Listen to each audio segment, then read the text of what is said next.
Hello students, இன்னைக்கு நம்ம thermodynamics chapterல இருந்து ஒரு question பார்க்கலாம். In a chemical reaction, delta H is 150 kilojoule and delta S is 100 joule per Kelvin at 300 Kelvin. Then delta G is, so இதை நம்ம solve பண்ணுவோம் இப்போ. நம்மளுக்கு வந்து delta G வந்து calculate பண்ண சொல்லியிருக்காங்க. So delta G is equal to நமக்கு formula delta H minus T delta S. So நமக்கு given என்ன அப்படின்னு பார்த்தோம்னா delta H கொடுத்திருக்காங்க. delta H is 150 kilojoule கொடுத்திருக்காங்க. Temperature is equal to 300 Kelvin. delta S is equal to எவ்வளோ கொடுத்திருக்காங்க 100 joule per Kelvin கொடுத்திருக்காங்க.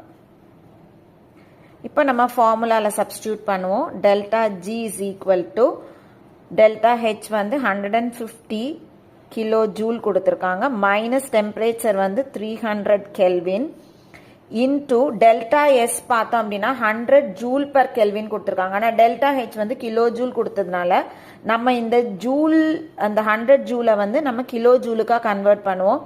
அப்போ 100 இன்டூ நம்ம என்ன போடுவோம்னா 10 to the power minus 3. 100 அப்படின்றது 10 to the power 2, so into 10 to the power minus 3 அப்படின்னா இது வந்து 10 to the power minus 1 kilo joule per கெல்வின்னு நமக்கு கிடைக்கும்.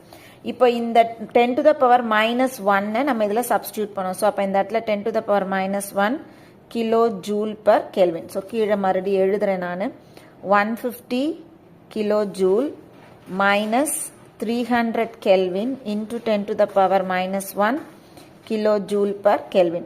So Kelvin per Kelvin cancel ஆயிடுது.